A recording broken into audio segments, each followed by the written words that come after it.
On today's podcast, I've got Clair Prince with me, co-founder of Women of Bitcoin and the better half of the Prince family, with whose husband probably most people have heard of, Daniel Prince, who does the Once Bitten podcast. So welcome to the podcast, Claire. It's great to have you. Thank you. Thanks for having me.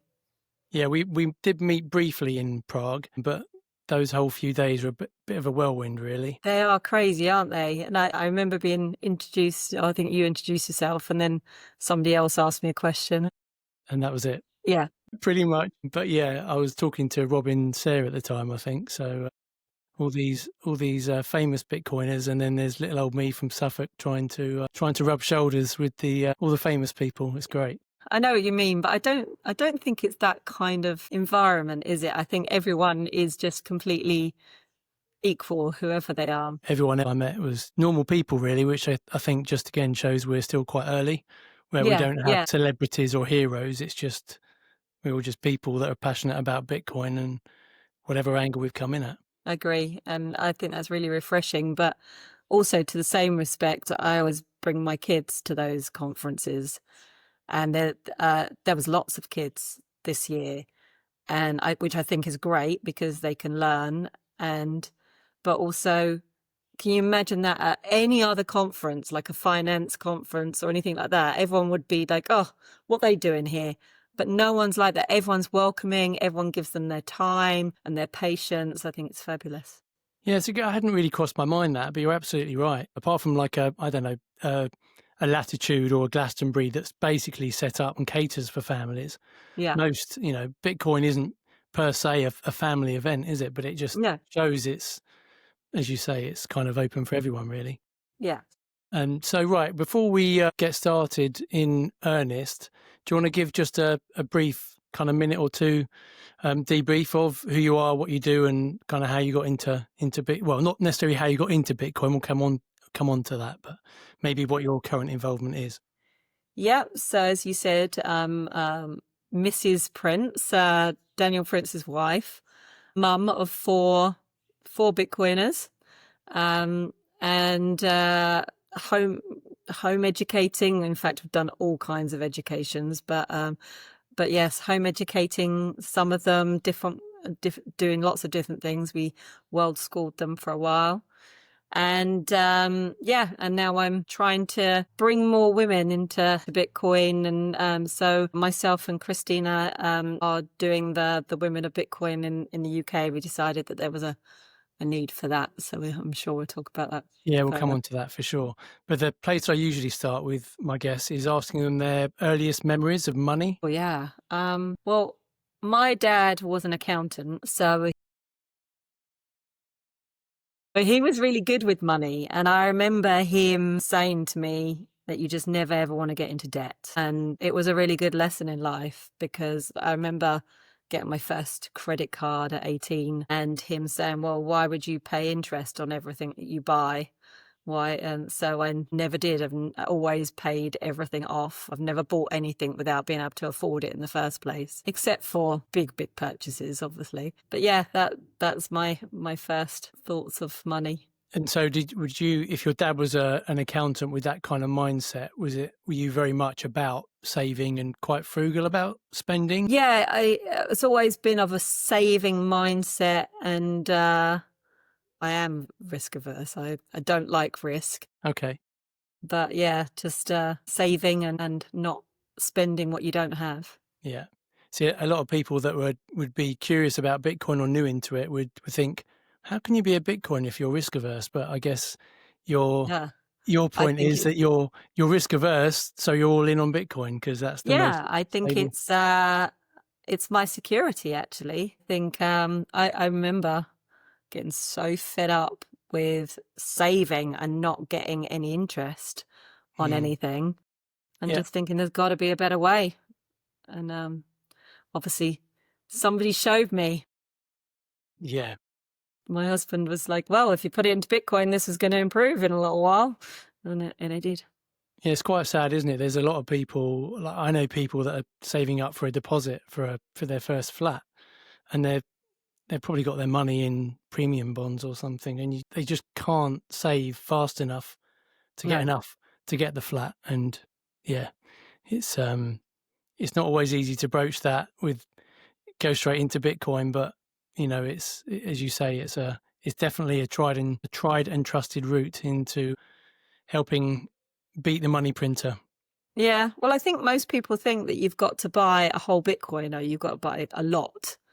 But it doesn't have to be that way, does it? It could be just a small amount, what you can afford every now and then. And then, I mean, I think it started with me just putting a little bit of money on Revolut and then changing it into Bitcoin then. And then it virtually doubled in 6 months or something at one time. I mean, obviously it went down again, but... Yeah. I think you're right. I think a lot of people still look at it as maybe a get rich quick scheme that they're too late to get rich in. So what's the point? I may as well just put them in somewhere safe, or, you know, put it in some kind of tracker fund or something. But even if they're only putting £50 a month into that, they're still better off putting the £50 a month into Bitcoin, because if that's a saving, you know, if that's something they don't need to spend, it's not like they're putting that away for a holiday this year, they're putting it away as a savings tool, then there's no better saving vehicle than Bitcoin, is there, for the longer term? No, exactly. I have a great story of my 2 daughters were working one summer in a restaurant, and Dan had been trying to orange pill the chef for a long time. He saw it as a get rich quick scheme, I think, so he accepted Bitcoin, didn't really understand anything, but he accepted it for his meals. And my daughters worked for this chef for the summer. My oldest daughter needed euros and needed to spend them as soon as she got them, so she was paid in euros. My second oldest daughter, she earned in Bitcoin, so the Bitcoin that we'd spent on dinners then came back to her in her pay. So my oldest daughter got her euros and spent them. My second daughter had no need to spend money on anything, really, so she just kept it in her wallet of Satoshi. And then every now and then she checks it. And this was like 2 or 3 years ago. And she's like, oh my God, look how much it's gone up now. So yeah, that's a really good proof of work. So was your eldest daughter, when you said she needed them, was that because there were things she just wanted to buy, or it was a just different stage in life. Okay. Yes. Traveling or whatever. Yeah, exactly. She was traveling and yeah, needed to spend money on studies and things. She needed to work to earn to spend, whereas your second daughter was just able to earning save. To save. Yeah, nice. So so now she's that bit older. Is she waiting to burn a hole through her sats, or is she No. there? She's now earning in pounds and spending the pounds, but those Satoshis are just stored away. Yeah. So with your 4 children, were any of them slightly reluctant to embrace Bitcoin, or did they? I don't mean did they not have a choice because you would have forced them, but like there was no force. I think there was a lot of conversation around the dinner table. I mean, we're going back a long way, and they were a lot younger. And Dan, you know, when you go down the rabbit hole, it's just all you talk about. Many of my female friends talk about their husbands just talking about it constantly. They thought they'd lost them for a while. And so that's what he was talking about around the dinner table. And it would be like, oh, not this again. Just slowly over time, he's been able to prove situations and problems and how that wouldn't be an issue if we were using Bitcoin or if we're in a Bitcoin standard. Then when he wanted to do his podcast, he asked Lauren if he asked all the kids if they'd like to ask a question, and she was the one that volunteered, and then she's continued doing that. She was 9, I think, when she started, and she's 14 now. Yeah. And they've just over time, it's like osmosis, I suppose. They've just got it slowly, and they just see things completely differently. And they went along to a few Bitcoin conferences with him and really love the environment, and they've learnt so much. And although I think my oldest, she's interning in a Bitcoin company this summer, actually, so she's completely in Bitcoin now, but I think she probably during her teenage years, going to school where nobody else really got it. I think that's where it was probably harder for her to Yeah. deal with it. And the thing is, again, people outside of Bitcoin might think, oh, you just brainwashed your kids, but we're all brainwashed as kids. It's just, Yeah, it just depends what you're brainwashed with. And exactly. I being agree. quote unquote brainwashed into, you know, what real money is, which is Bitcoin, then there's a lot worse things that you could be brainwashed about. Most of us are brought up to, you know, say, work hard, save hard, get a house, get a job, get a mortgage, and all the things that we have to do to get on that kind of traditional gravy train. Yeah, and you generally take on the beliefs and ethics of your parents anyway. I mean, Yeah. mostly. Yeah. So, I mean, if it's around you enough, you start to believe it as well. But it was interesting for her, the older she got, then the teenage boys would ask her about Bitcoin. And then when they'd come over, they'd ask Dan about it. And then they were like, oh, your dad's so cool. And she's like, Yeah. is Yeah. he? I'm still waiting for that to happen to me. Yeah, my daughter's 18 and she's not really, she kind of begrudgingly thinks maybe it's something, whereas my 9-year-old son's quite into it and he has the option every week of sats or pounds for his pocket money. So Oh, that's cool. he's got a reasonable balance on his wallet of Satoshi, which is nice. It'd be interesting for your daughter if there was a conversation, because it does come up in their generation a lot more than it would have done, say, well, for us. I mean, I wouldn't, unless I'm out and about, I don't really hear about Bitcoin unless it's a negative thing in general. But yeah, they're much more open to things at their age, aren't they? So it'd be interesting when somebody does bring it up positively and she's like, oh, I know a bit about that. Yeah. She's not anti it. She just, I guess it's a lot of people, if they think it's just kind of broadly irrelevant to them and they don't need it, then it's quite a hard way into those people. And that's why, again, I think in this country, there are so many people that would benefit from it or that think it is irrelevant to them because they're, I don't know, high flying bankers earning hundreds of thousands and getting massive bonuses thinking, what do I need Bitcoin for? But, you know, eventually everyone will probably need to get a little bit or will have no choice or actually will find their fiat money can't buy it anymore. Well, exactly. Eventually. You've had lots of geographical disruptions, shall we say, over the years. It'd be really interesting to hear just a little bit about that journey and how Bitcoin kind of weaves its way through that. Yeah.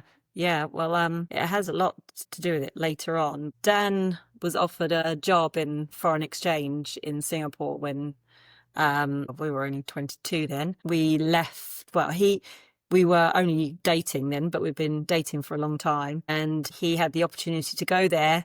And I was working in the city of London, looking out onto Broadgate Circle, and it was raining. And I remember him saying, well, I've got this position in Singapore. What do we do? And I'm like, I'm coming with you. I'm not going to stay here. So that was interesting because we weren't married. I didn't have a visa. I couldn't get a visa without a job, and I couldn't get a job without a visa. So I followed him to Singapore, and yeah, that was tough. I've spent the first few months leaving the country every 30 days when my tourist visa expired, and then I got caught doing that because they thought that I was so young, I must be doing something like drug smuggling or something like that. And so it's amazing how when you get questioned at customs, how you feel guilty of doing something when you haven't actually done anything wrong. So yeah, it was funny. We decided to get married, but it was just a quick ceremony in Singapore. So we got married to solve the visa issue and everything. Oh, romantics. Yeah. And yeah, I held him. I was like, just so you know, this is not what I think of as my white wedding day. So yeah, we got married a few years later properly. Okay, nice. So yeah, we were there for 15 years and had all 4 kids there. And when we first arrived in Singapore, it was a really, I wouldn't say cheap, but it was a really good value place to live. It was such a good quality of life. You know, big brunches on Sundays, and it was for our age, it was amazing. But as time went on, it got much more expensive. It's now one of the most expensive cities in the world to live. Over time, Dan started to dislike his career. Then eventually, I mean, the kids were, I think the oldest was 8, and we have twins, which kind of have a big part of the craziness of what we decided, because we realized that we're never going to, now we've got 4 kids, never going to be able to afford anything, and never going to have time for anything ever again. And it's just crazy every day. So why not just carry on and embrace the craziness? And we'd lost our balance in life, with Dan working so hard and me at home with the 4 kids. And it's quite a keeping up with the Joneses environment. So I was like, what am I doing? Why am I rushing my kids around to all these silly activities? And we decided that we would just go traveling with the kids and use the sharing economy. So we had a house and we swapped that. And so we'd exchange it for accommodation on our travels, which was brilliant. In Singapore, you had a house in Singapore? Not in Singapore. Or in London? No, in Thailand, which was much cheaper. Okay. Oh, right, okay. Than Singapore. And then, but you just swapped, other people stayed there and then you stayed elsewhere, is that right? Okay. Yeah. And that was amazing, because we didn't have any accommodation costs at all. Yeah. And that was good. So we decided we would go traveling for a year, which ended up being about 3.5 in the end. How was that for the kids? Did they enjoy it, or were there kind of teething problems? No, they loved it. I think they just loved being with us the whole time, and us both being available to them. I'd spoken, a few of my friends are teachers, so I spoke to them about it, and they were like, this is the best education they're going to get in the world, and they're young enough to not have to worry about this. And we'd try to incorporate lessons in the travel. First of all, we'd like try and sit down all the time and try and do maths and English and things with them, and then we slowly realized that was not a healthy relationship to sit down and do the education with them. So we just sort of taught them about the world. We'd, when we were in Italy, we watched the Gladiator movie and then went to the Colosseum and things like that. I don't know, my oldest 2 will probably remember more than my younger 2, but yeah, it was a really good few years. But then we got tired of packing up and moving all the time, and we decided that if we could give the kids anything, we'd give them a second language. And so we settled in France for a few years, and that's where we were for 8 years. We put them into school there, which worked to start with. It helped with the language. One of my kids liked going to school, but the other 3, it was a very strict environment, and it's very rote-based learning, and very, I suppose, more of an old-fashioned way to learn. When the COVID lockdowns happened, we decided that we would take them out of school then and carry on teaching them from home afterwards. But staying in France? You stayed in France? Stayed in France right up until recently. But then it's interesting that during the lockdowns, obviously everyone had to stay at home. And then after the lockdowns, in that October 2020, the law changed on homeschooling in France and made it really, really hard. And Really? yes. What, they made it much more difficult to actually homeschool your children? Yeah. And it's quite a trend across the whole of Europe, actually. And a lot of countries, it's completely illegal to homeschool. So, wow. So, yeah.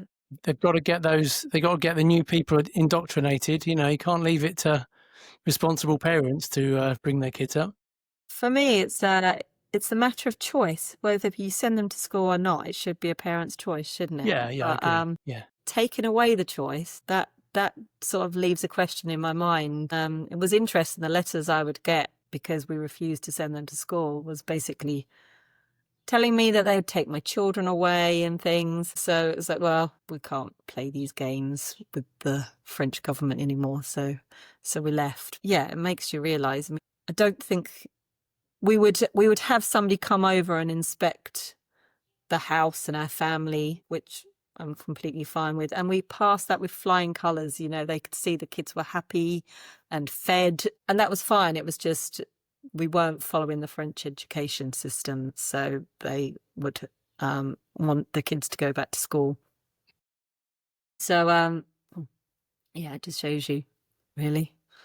And how did Bitcoin weave its way through those journeys then? At what point did Dan get much more into it? Because obviously when you first went over there, Bitcoin, in 99, Bitcoin was a twinkle in all of our eyes.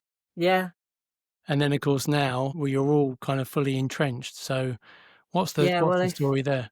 If you'd have asked him about Bitcoin for a long time in his finance career, I mean, he's still got lots of friends in finance that won't even entertain those conversations that he has with them now. But yeah, he didn't really think about it. But it's like most things, when you're so busy, you don't really get to look into your own finances and look at how your money's working for you, because everyone's so sort of on the back foot in life, aren't you, that you just sort of hurriedly make a financial decision because you've just got to do something.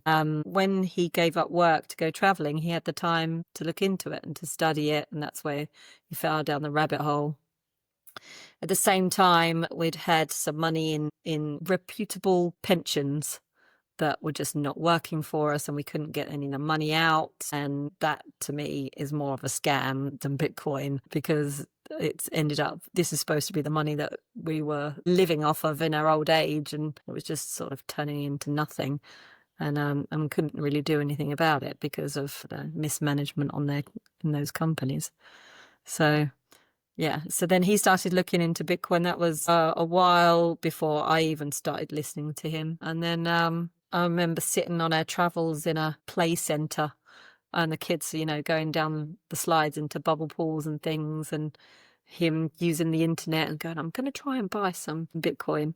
I don't know whether that was the first Bitcoin he bought, but that's the first time I was aware of it. And then I was listening to it, but not listening to it for a long time. And then COVID happened, and the world just went crazy, didn't it? And I couldn't really understand how nothing was what I knew anymore. And so then I started listening a lot more. And yeah, as I said, realizing that all my savings were just not earning anything. And then realizing that if I just put a little bit of money in Bitcoin and see what happens there. Yeah, that's usually the best way to start, isn't it? And then yeah.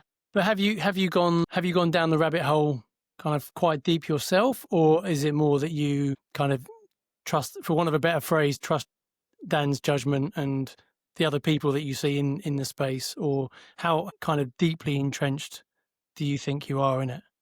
I think I've heard and read a lot. I've watched a fair few Bitcoin movies. I think probably my knowledge of it is more than I give myself credit for. Like, if you were to ask me anything technical, I'd tell you that I couldn't tell you anything about it. But in a conversation, I would probably come up with something out of nowhere that I can come up with. The thing that really interests me more so, that brings me more into it, is how it can change society and how it does change societies throughout the world, and how it can help with human rights. One of the first books I read was a Alex Gladstein book. So I really like how people need to use it in Latin America, in Africa, how people have had to cross borders with it, things like that.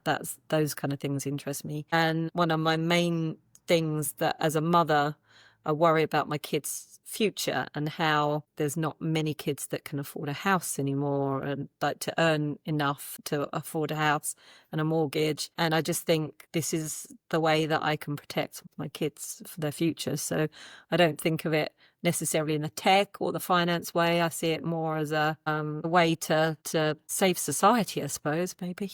Yeah, that was an interesting point you made earlier on there, just saying about you probably know more than you give yourself credit for. I think I can probably resonate with that, and I think probably a lot of Bitcoiners can, because I think the more you study, the more you realise there's more to study. Yeah. Like it's like the tree and the roots, and then the roots just keep on going, and then they root off into more roots, and before you know it, you don't realise you're 20 feet underground. The roots are still going, but all you're doing is, I'm running out of an analogy here, but you get my Yeah. point, that No, I totally do. even though you've got a pretty good base foundation knowledge of all aspects, and you could talk to someone who knows nothing about Bitcoin with reasonable confidence, it still feels like you've got so much to learn. Yeah. But again, I think it's not a bad thing, because most Bitcoiners have curiosity enough to go down the bits that really interest them without necessarily feeling like they have to learn about every single aspect. Yeah, and I suppose, I mean, if you think about money, we don't really, No. you learn what you need to know to get through life with it. I mean, how many, I'd say a very low percentage of population know anything about money and how it works, really, but they use it every single day. Yeah. So I think the average Bitcoiner knows a lot more about how money works and the history of it. I think any new technology is always put under so much more scrutiny than the technology it's replacing. Yeah. So, whether it's when, I don't know, mobile phones came along, people are like, well, no one's going to want to answer phones when they're, out and about. Someone can leave me a voicemail on my home phone and I'll pick it up when I get in. Or, Yeah, exactly. emails. Well, everyone likes getting posts. There's no way emails will catch on. The internet. Yeah. And as you say, who could, for everyone that poo-poos Bitcoin, if you ask them to explain what fiat money is and how it works, they couldn't answer they couldn't articulate with any level of confidence what fiat money is. In fact, they wouldn't even know what fiat means. Like, you'd have to say, well, pounds, like what is a pound? And that's probably where the conversation ends, because Well, the thing that I love is when people say, well, Bitcoin, you just can't touch it. It's just all numbers in a computer. And it's like, well, actually, most of your money is a number in a computer. Okay, you've got a few pounds in your wallet, but most of the world's worth is a number in a computer, and that we don't print that much money to. Yeah. So, yeah. Yeah, it's funny. You'd think people would be more open to Bitcoin now that digital money is a thing. Like, most people have most of their wealth on screen in various accounts. And when you pay for things, you're paying mostly via your phone. You're not even, Well, exactly. you're not even carrying a credit card these days. Yeah. And well, certainly not cash. So, Especially the younger generations where most of them never use cash at no. all. Oh, Well, you can't touch it. It's not a physical thing. Well, I try and use cash as much as possible if I'm not using Bitcoin. So yeah, at least cash. Well, cash has more of the positive aspects of Bitcoin than paying from the bank does, doesn't it? Like, yeah, exactly. especially in local economies as well. I always try, and if I go and get my hair cut, I try and pay in cash, because they keep all of that money. Yeah, especially with small Otherwise, businesses. yeah, exactly. Because otherwise, £20 becomes £19.50 in the bank, and then they spend that £19.50 on stuff that becomes £19 for that. And before you know it, the banks have got the 20 quid, and all the local businesses have got nothing to show for it. Yeah, exactly. But again, as consumers, unless you know that, you don't see it, do you? You just think, well, I've just tapped my phone and paid £20. You don't think about what happens at the other end. Yeah. And again, COVID had a lot to do with that. I mean, so many people have said to me, oh, well, since COVID, I've not touched cash. I was like, well, they got you there, didn't they? Mm. But it's just so much more of a hassle as well. I mean, there are places now that don't even accept, or they'll say they don't accept cash. I think that is the law slightly grey on that, whether they can actually legally not accept it. But I mean, there are places that just say it's card only. Well, yeah. And I try not to use those businesses as much as possible, to be honest. Yeah. I mean, basically, they're either saying it's because the money's dirty or because they don't trust their staff. And that's not particularly very nice towards their staff, is it? No, definitely not. So the other thing I was really keen to explore with you, Claire, is around your role as co-founder in Women of Bitcoin, and just what Women of Bitcoin is, what it means to you, the kind of the things that you're trying to achieve through that organization. Yeah, yeah. I met Rachel Geyer, who is a British lady living in Germany, and she works for TerraHash. And she and a few other ladies set up Les Femmes Orange in Germany, which is the women's group there, which is really quite developed and really big group of ladies that get together and talk about Bitcoin. And they even have like a weekend conference once or twice a year. And she asked one of my daughters to go and speak about home education and growing up as a Bitcoin child at one of their German conferences.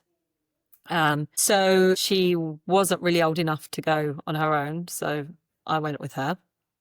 And it was such a positive environment. Really, I mean, often when you get a big group of women together, it can be just as much in the fiat world, it can be just as much daunting as anything, because women can be bitchy or like, pushing each other down. But there was none of that. It was such a nice environment. Obviously, everyone's talking about Bitcoin. It was a really nice weekend, and you just saw this environment. I'm going to say, when you talk about the pushiness, do you think some of that is because in the fiat world, they're having to compete and try and outperform men in order to get noticed? Is there an Yeah, I element of think that? that. And I think, I mean, it really all still comes back down to the money's broken, sort of everything's broken. These women are just trying to get a foot up, I suppose, in life to be able to earn enough or to be able to get a good enough position. But when you have, I suppose, the security of Bitcoin behind you, you don't feel that you need to gain so much out of everything, I think. Then maybe that's my view on it. But yeah, it was a really nice conference. And then we were in the UK, and I realized that there isn't anything like that, but there's no reason why not. It's just that nobody has done it. And I was in Madeira, and I met Christina, who's Spanish, but she lives in England. And I knew I was going to be moving to the UK. And we went to this, again, a wonderful meeting at the Madeira conference of women, where I think it was Natalie Brunel that brought everyone together, her and Rachel Geyer. And again, such a room of positive women, really comfortable, and everyone was kind and inclusive, and it was really nice. So and as much as I don't really want to do something separate, I just felt like there was a need, because so many people say to me, well, how do I get my wife to come along to Bitcoin events, or how do I get her to listen to me when I talk about it? And then I suppose when people do, and there's other women there, then they can hear it from another woman's point of view. And I think we often learn from people that look like us. So, for example, my children learn from other kids just as much as they do from adults, but they listen to another child. And so I think it just helps with getting people to feel comfortable coming into the space and coming along. Yeah. And would you say a lot of the women that come along are independently curious about Bitcoin, or do you think there's a reasonable proportion that are wives, girlfriends of Bitcoiners who just want a different environment to try and find out what it is for themselves? I think it's both. I'd say it's a real mix.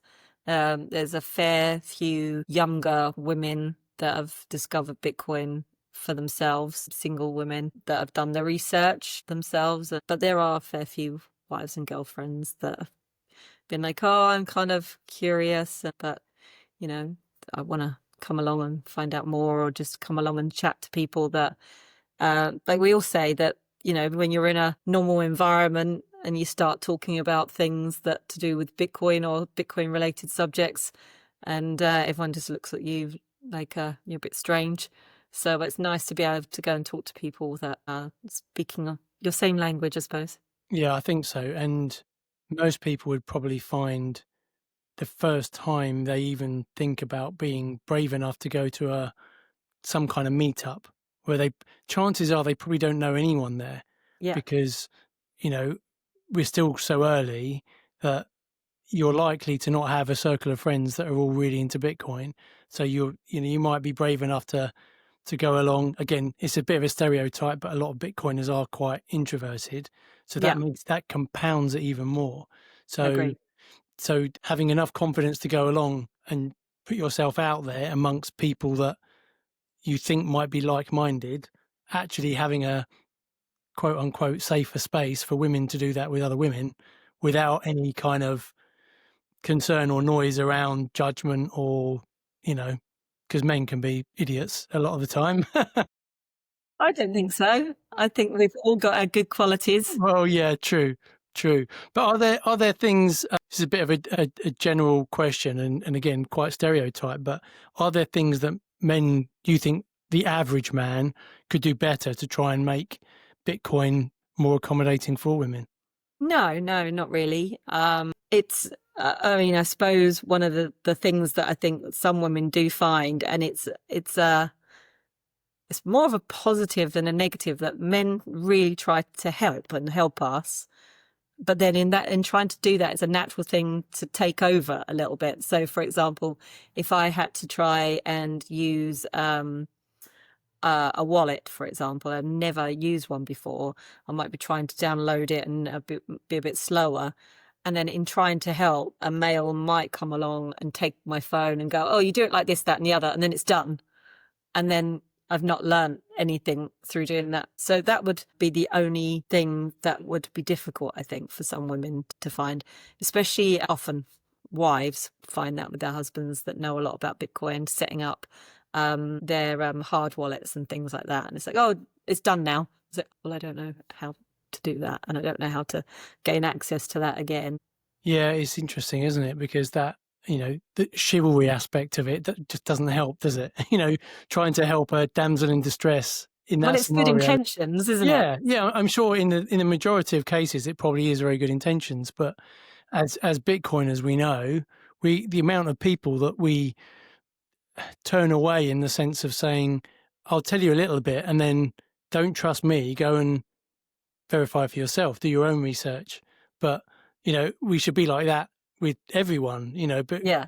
but the tendency of maybe a husband to just say, even to his wife, just trust me on this. I mean, Yeah, I've done all the research already. yeah, exactly. Which, I guess, or if the wife is the Bitcoiner and says to the husband, trust me on this, I'm sure there's lots of relationships where it's the other way around. But I guess it's, again, a good reflection that probably we should treat our nearest and dearest the same as we would friends, Anyone. family, colleagues. It's like, well, I don't want you just to be trusting me that I'm doing the right thing with our collective money. I want you to understand it for yourself, and hopefully you'll come to the same conclusion. Because then if you happen to look at the Bitcoin price and it's gone down 20%, you won't be saying, "Why did you bloody buy that stuff, you idiot?" And likewise, when it goes up 20%, you won't be saying, "Oh, should we sell some now and get a new car?" So when it comes to things like self-sovereignty, where do you sit with that? Self-sovereignty in regards to Well, in life in terms of, general? well, okay, yeah, let's go there. Yeah, let's talk about life in general. Well, in life in general, yeah, I think we've sort of found self-sovereignty by kind of stepping out of life in the first place. And then self-sovereignty with regards to Bitcoin, like holding our own. Yeah, I suppose I was meaning more around, obviously, at the moment with things like Bitcoin treasury companies, or if people have got pensions and they can't in the UK can't get ETFs, so they can't get spot Bitcoin or ETFs. So companies like Strategy, and just where your view is with how Bitcoin sits in amongst TradFi versus the Yeah. very pure buy it and self custody that Bitcoin for yourself. It's not a subject I know too much about, but I personally feel that you've got to be careful of who has your money and controls your money. And I feel that Bitcoin is money for the people and for people to hold themselves. So I don't really like the idea of things like Bitcoin reserves and things like that, because I don't trust who would be holding on to it, really. Don't like the ETF idea. I think, for a long time, Bitcoin was just this scam thing, until all of a sudden it's been proving that it's doing really well. And then all the big guys now have an interest. I don't trust that at all. Yeah, that's my simple way of putting that. Yeah, no, that's fair enough. I think where there's instances, like I say, with a pension, if you haven't got a choice, then you've basically got to invest in other things or find the best route you can Yeah, into I agree. Bitcoin. But and how do you feel? Do you feel the same way about governments then? Like obviously the USA of talking about a strategic Bitcoin reserve. At the moment, it's just the Bitcoin that they've taken from criminals, alleged criminals. But if they started buying, let's say they started selling their gold and buying Bitcoin, do you think that's good for Bitcoin or bad for Bitcoin, or Bitcoin doesn't care? Would you think they would sell their gold for Bitcoin, or do you think they'd just take it from people? Well, And that's the other risk. that would be my concern with that. But also, they've not been able to manage their finances for the last however long. That's I a mean, very how many? polite way of putting it. Yeah, there was how many trillions of debts are I they think in? it's well at the time of talking, I think it's about 38, but by the time Yeah. this goes out, it might be 39 trillion. So I don't know what's going to happen with Bitcoin that's going to make them all of a sudden be able to sort out their finances, really. Yeah, I think I suppose it's inevitable eventually if we believe that Bitcoin becomes the global currency. I mean, do you think that's likely? Do you think that's possible? Do you think it's inevitable? I'd like it to be, but it's got to be a whole different system to how it works right now. I'd love to be on a Bitcoin standard because I think that would be just taking the power back. One of the things that angers me the most is how they can just print money and then put it into the war machine, and then look what's going off all around the world. And it's not governments that suffer, it's the normal people. So the fact that Bitcoin is money for the normal people, that's what makes me think that it should be money for the people, for us to look Yeah. after ourselves. So I'd like it to be a Bitcoin standard, but it has to be on a whole different system, really. Yeah, and I think to some extent, the longer it takes, the not necessarily the smoother the transition, but the easier the transition might be. Yeah, Because if all of a sudden fiat completely collapsed, as much as Bitcoiners might be okay, there'd be lots of people very close to Bitcoiners who wouldn't be. And I think probably a minority of Bitcoiners want it to happen really, really quickly, as in like next week. yeah, You no, could screw everyone else because, again, most Bitcoiners, part of the reason they get into Bitcoin is because of we all believe it will improve the world. So yeah, if you believe it's going to exactly, improve the world, you must want it to take a little bit of time so more people can get on that life raft exactly. and not go down with the Titanic. Yeah, it would help if there wasn't quite so much media negativity. That might help people to take interest a little bit more. Yeah, yeah. I think the tide's turning slowly on that, but Yeah, it's I think so. there's more positive stuff coming out. So Yeah. what about the other rabbit holes around Bitcoin, around or health and food and things? Do you, again, some of them become quite cliche or Yeah. stereotype, but have you gone down those rabbit holes as well? Yeah, a lot of them. Again, it's like a lot of things. The health and the home education, I suppose they're all completely different subjects in themselves, but they all kind of it's the low time preference, isn't it? That's where it all ties in. But yeah, there was a few things that I was interested in way before being interested in Bitcoin, like natural health, natural products and things like that. We'd been trying to eat quite clean way before being interested in Bitcoin, but it all does sort of cross over. We do like our meat. Not sure if we're going to go completely carnivore like a lot of Bitcoiners, but I've not been using sun cream way before it became a Bitcoin thing. Okay.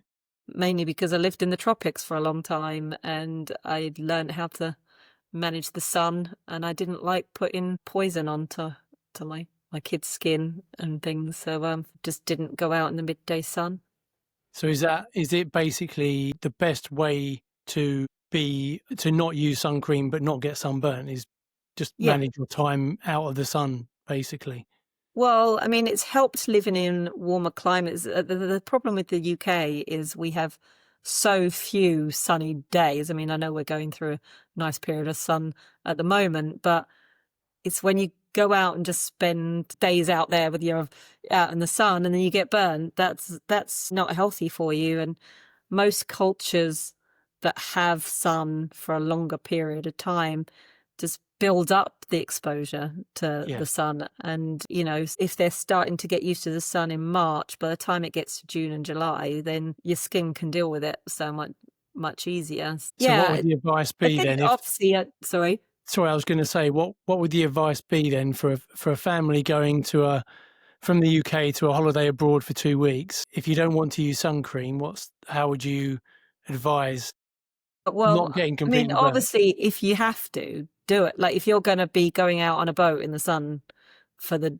day, that your option is to use sun cream, but try and use a natural one. But we did it. We went to Thailand this April. We went from the UK, so hadn't seen sun for a while, and we just sat in the shade the whole time. We still had got the sun, but we just weren't out there in the midday sun trying to get the rays on us, and weren't sun worshipping Yeah, like and we then used to. you'll have to leave sunning the balls to Dan though, won't you? Because you don't quite Yeah, have well, those. that's one thing women of Bitcoin can't do. Yeah, yeah. I'm not sure. I won't ask you what the equivalent is, but yeah, I'm not sure. I haven't seen that meme yet, but I'm sure it'll Nah, come I don't eventually. think we've really got Probably the not interest. high on the list of things for women of Bitcoin to sort out, is it? I guess. No, exactly. Okay, well, before I let you go, Claire, there's one question I ask all my guests, which is, what's one belief you held before Bitcoin that you've completely changed your mind about? There's so much. There's so much that I had to relearn through having through Bitcoin. I mean, first of all, I had no idea until I started learning about Bitcoin that the dollar and the pound wasn't backed by gold. So I suppose, and then that makes you realize that if it's not backed by anything, then it is literally just a piece of paper. If you have or a number and a screen.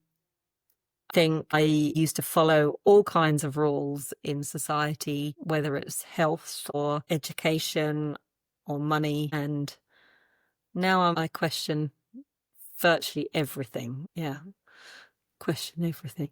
Good. Yeah. Well, it's a pretty healthy place to be, isn't it? I think Yeah. we aren't always societally we aren't always encouraged to do that, but I think it's quite healthy to challenge everything and just have that curious mind. Because Yeah. if you don't have a curious mind, you're probably not going to really learn about Bitcoin, are you? You're going to just accept everything that you're told. No, exactly. But I think not having a population that are too time starved or disinterested in having a curious mind is probably quite in the government's interest, I suppose. Absolutely. But then we start sounding like conspiracy theorists then, don't we, when we start saying things? Yes, we do.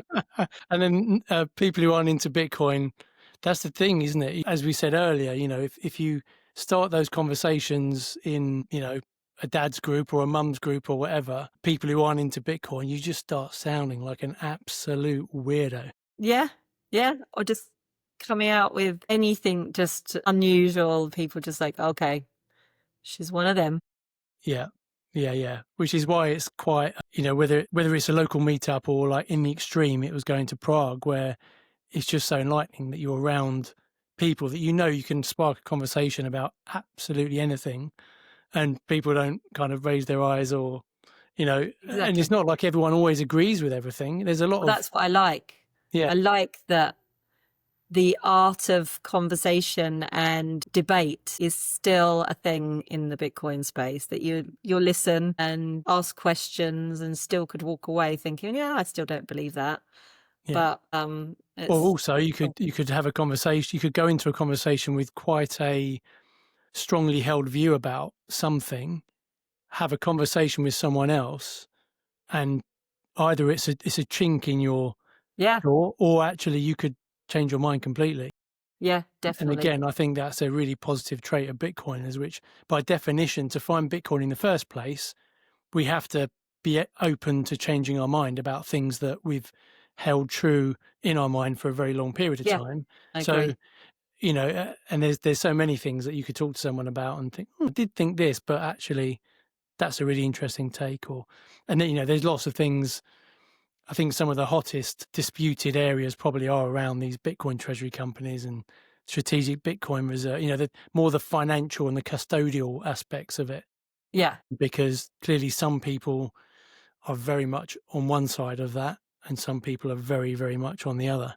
Yeah. But yeah, it's interesting. Only time will tell. And I guess Bitcoin doesn't really care. So if some of these Bitcoin companies do turn out to be nefarious and the Bitcoin isn't really there or it's lost, like FTX a few years ago, Yeah.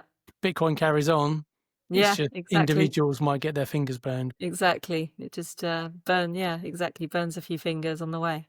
Before we go, Claire, if anyone wants to reach out to you, where's the best place to find you? We've got a Telegram group. So that's t.me/Women of Bitcoin UK, all one word. And we have our Twitter handle as well, which is at BitcoinWomen21. Well, it's been lovely talking to you, and Yeah, I and look you. forward to you and Dan, and presumably the kids are coming, are they, to Bury St Edmunds? Yeah, Or- I think at least 2 out of the 4. Okay, great. Well, we look forward to having the family Prince Yeah, in like the sunny Von Suffolk. Traps.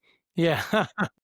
We do go you everywhere. sing? Do you sing as a group as well, or? Oh no, you don't want to hear that. That would be Okay. Well, awful. we could get that arranged on the stage if you like. No, you really don't. No. Okay. Well, yeah. Well, thanks again, Claire, and it's lovely to speak to you again, and I look forward to seeing you again soon. Yeah, I'm looking forward to the conference in September.